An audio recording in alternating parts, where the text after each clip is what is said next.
The story starts with a man named Eddie Palmer. He comes back to his small hometown in Louisiana after spending 12 years in prison. When he gets there, his grandmother Vivian gives him a big hug. She's really happy to see him. Good Lord, look at you. Well, get on in here. How you been, Grandma? Well, I'm living. I thought you'd come in earlier. Bus was late. I would have picked you up in town, only they won't let me drive no more. I straightened up your room.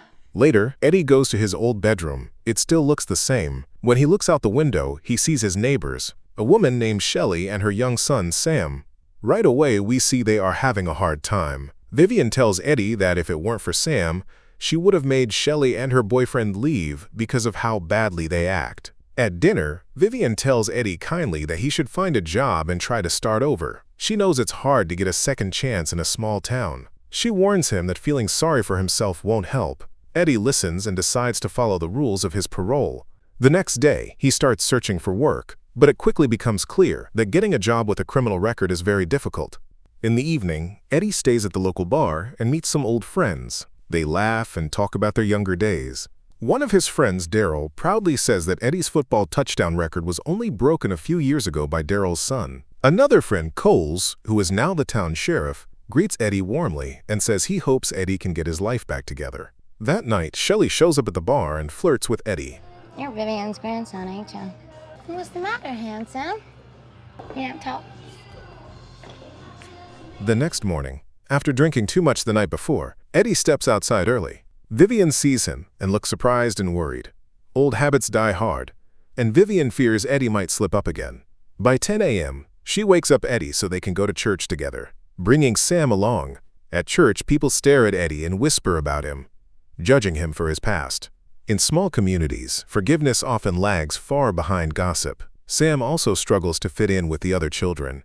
After the service, as Vivian and Eddie talk politely with familiar faces, Daryl notices that Sam behaves differently from other boys his age. He acts more like a girl. When they get home, Vivian kindly gives Sam something to eat, showing she truly cares about him. Even though Eddie is out of prison, he still feels trapped in the same old habits. The next morning, Vivian gives him a shopping list and some money, but Eddie feels ashamed taking it from her. As Eddie heads out, he sees Shelley driving away with her boyfriend. At the grocery store, he notices a help wanted sign, but when he asks about it, he learns the job has already been filled. Eddie believes they just don't want to hire someone with a criminal record. I filled that position this morning. Back at home, Eddie finds Sam brushing Vivian's hair while she rests on the couch. Vivian tells Eddie that Sam will be staying with them for a while because Shelley has taken off again. Eddie notices that Sam loves playing with dolls and tells him that dolls are not for boys, but Sam stands his ground and says he likes what he likes. Sam's quiet bravery makes an impression, even on Eddie. During dinner, Vivian asks Eddie if he has found a job yet. Eddie grows frustrated with the constant reminders. The situation becomes tense, and Vivian accuses him of stealing money. Feeling angry and desperate to prove himself, Eddie sees a notice for a janitor position at a local school and decides to apply. The next morning, Eddie goes to the new school for an interview. He tries hard to explain that he was a model prisoner during his 13-year sentence. The school staff, Mr. Sibbs and Principal Forbes, seem unsure, but when they hear that Eddie was once a talented football player and scholar at the University of Louisiana, Mr. Forbes promises to think about giving him a chance. A sliver of hope appears small but powerful. Football scholarship to LSU? Mm-hmm. Palmer. You related to Vivian Palmer? Yes, sir. That's my grandmother. She's a respectable member of our congregation. Yes, sir. I attended with her last Sunday. I'm a big fan of second chances. So, let me run all this by the school board and see if I can pull some strings and make something happen. Thank you. Thank you. You're welcome. That night during dinner, Sam tells Vivian that she was wrong to accuse Eddie of stealing. Not long after, Eddie gets a phone call he is hired as the school janitor. It's a small success, but it feels huge to Eddie.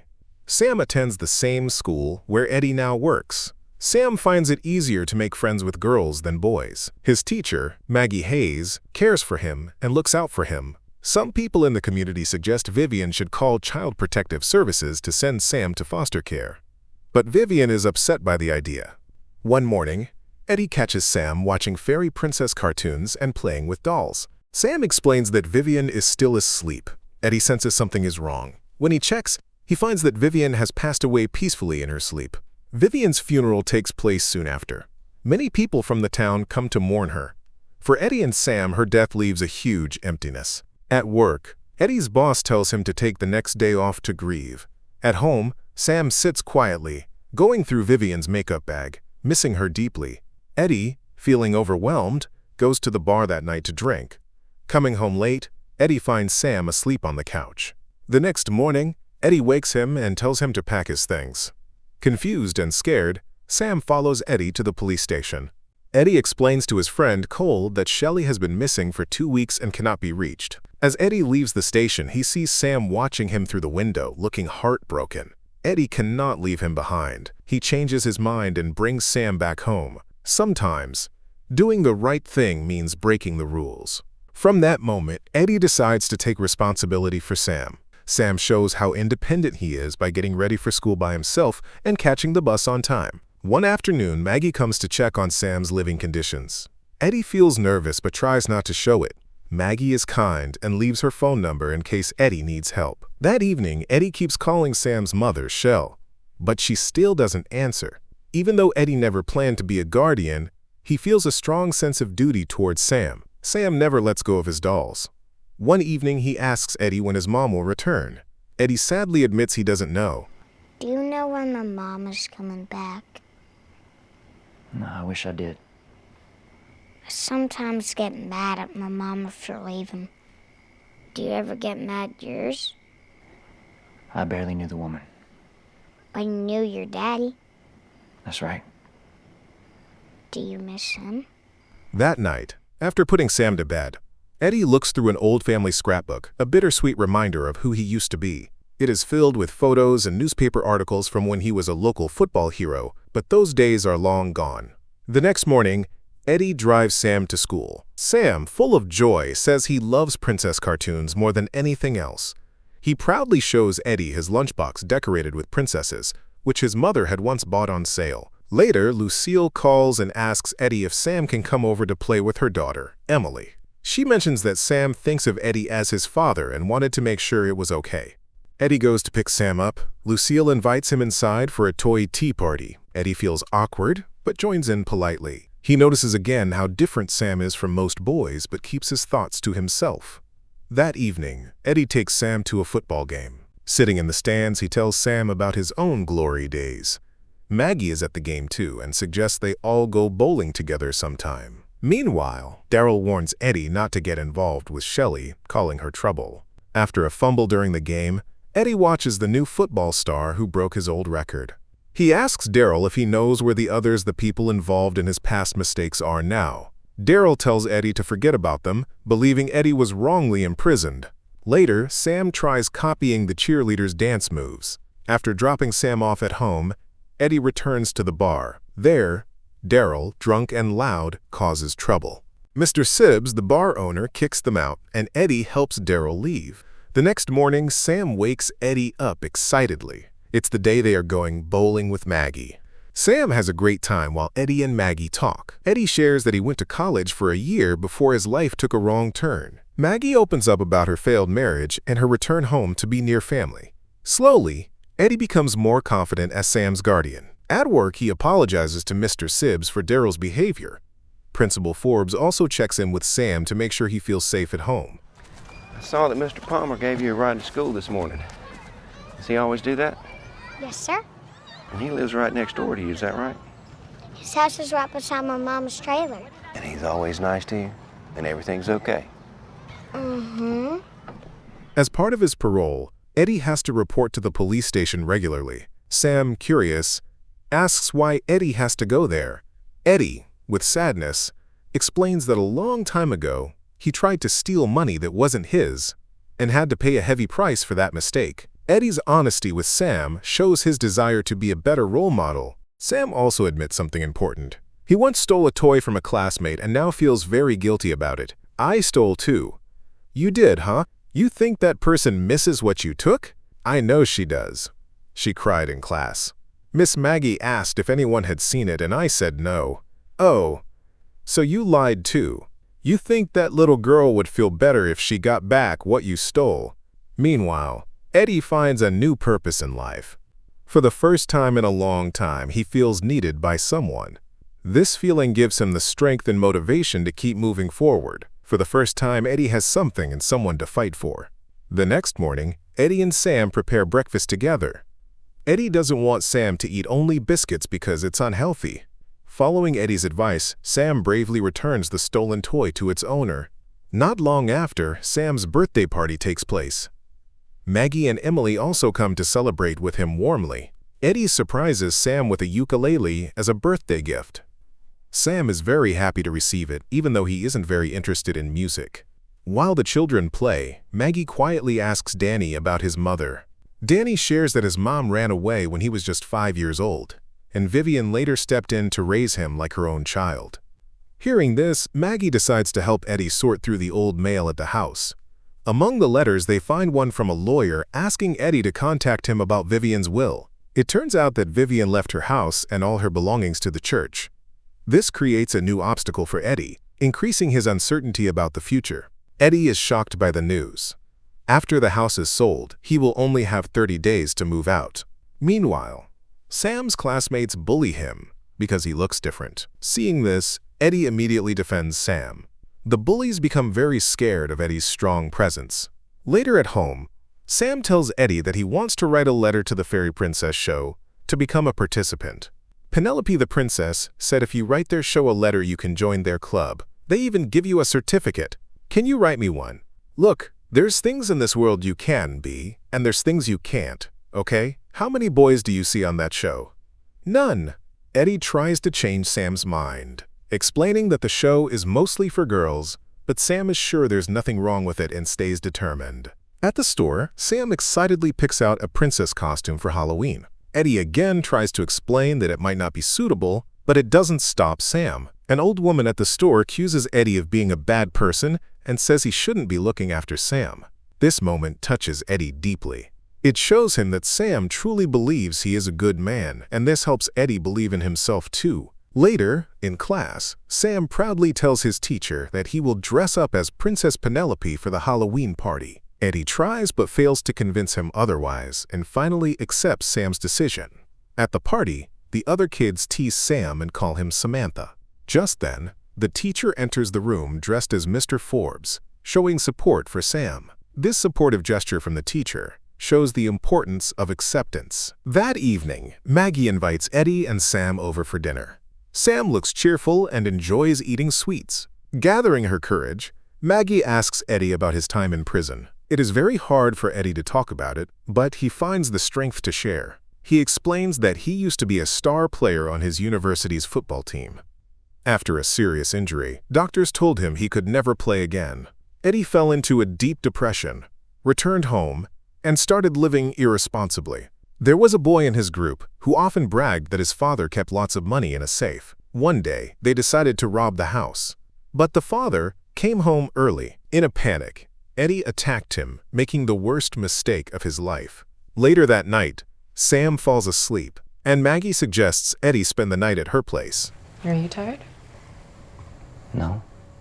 The next day after school, Emily invites Sam to her house again, making Sam very happy. During a break after school, Eddie searches online for how to become Sam's legal guardian. Later, he visits Maggie's class and asks for her help, saying he wants to donate Vivian's belongings to charity. Suddenly, Sam runs inside crying Daryl had hurt him. What the hell is going on? I don't even know. I left him for a bit. They were playing dress up, and when I came back, he had makeup smeared all over his face, and he was crying. I don't even know what happened. I'm sorry. Furious, Eddie rushes out to find Daryl. Although Maggie tries to stop him, Eddie cannot hold back. He finds Daryl at a bar. When Daryl calls Sam abnormal, Eddie attacks him.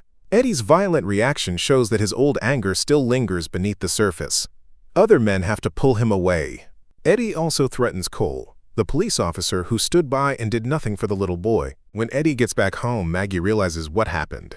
She sadly tells Eddie that violence is never the answer. Disappointed that Eddie hasn't changed, Maggie leaves. The next morning, Eddie gently tells Sam that none of this is his fault. Daryl is simply a bad person. Wanting to cheer him up, Eddie helps him write a letter to the Fairy Princess show supporting Sam's dream for the first time. Here's what we got so far. Dear Penelope's Flying Princess Club, did I get that right? My name is Sam, and I would very much like to be a member. Make sure you tell them how much I love their show and watch it every day. I watch your show, and I love it more. Suddenly, there's a knock at the door. Sam's biological mother, Shelley, appears looking very sick. She has come to take her son back. Naturally, Sam is heartbroken.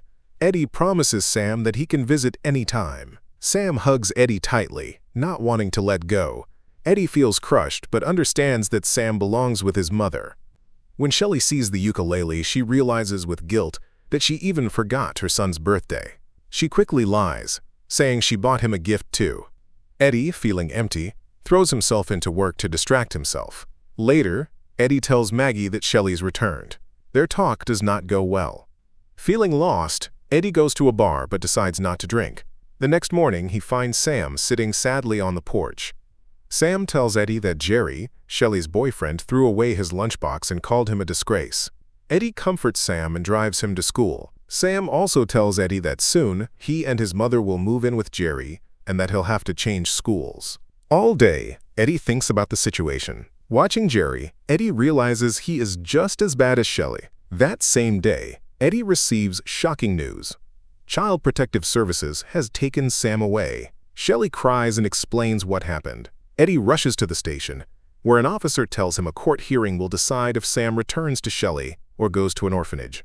In the evening, Eddie visits Shelley's trailer and begs her to give custody to him. "Why are you here, huh? What's this?" "A legal guardian form. You'd be signing Sam over to my care." "Why the hell would I do that?" "Because unless you get clean, I don't see the courts giving him back to you." Shelley gets angry, believing Eddie is no better than her and is trying to buy her son from her. Eddie warns that the court will likely not return Sam to her because of her bad lifestyle. Shelley screams that she'll quit her bad habits for Sam and throws Eddie out. With no other option, Eddie asks Maggie for help. She agrees to go with him to court. At the hearing, the judge says he sees that Eddie has changed, but Eddie needs stable housing and must finish his probation before applying for custody.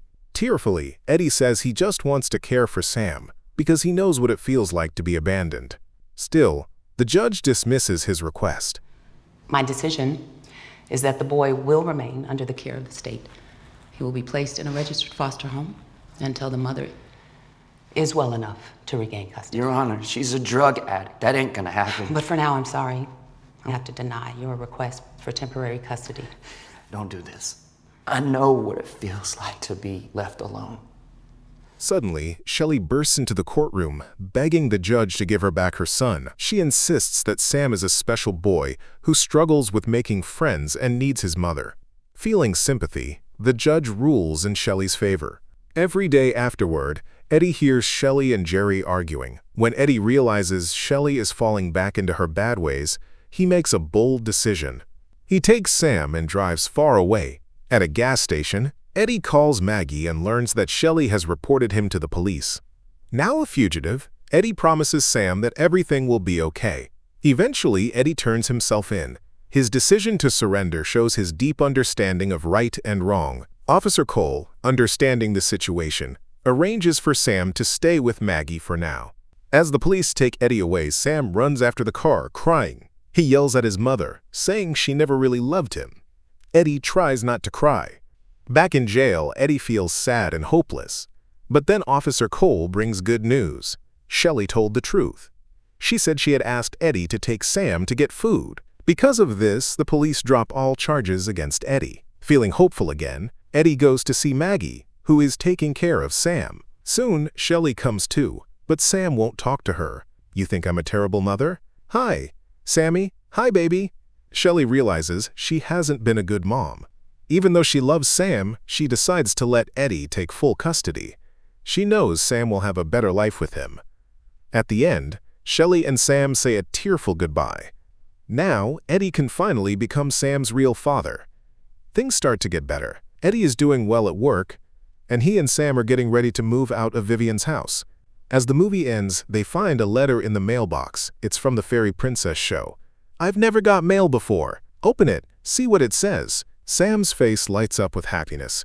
Together, they begin a new chapter in their lives, as the story ends with a sad but hopeful feeling. Thanks for watching. Don't forget to subscribe. See you in the next video.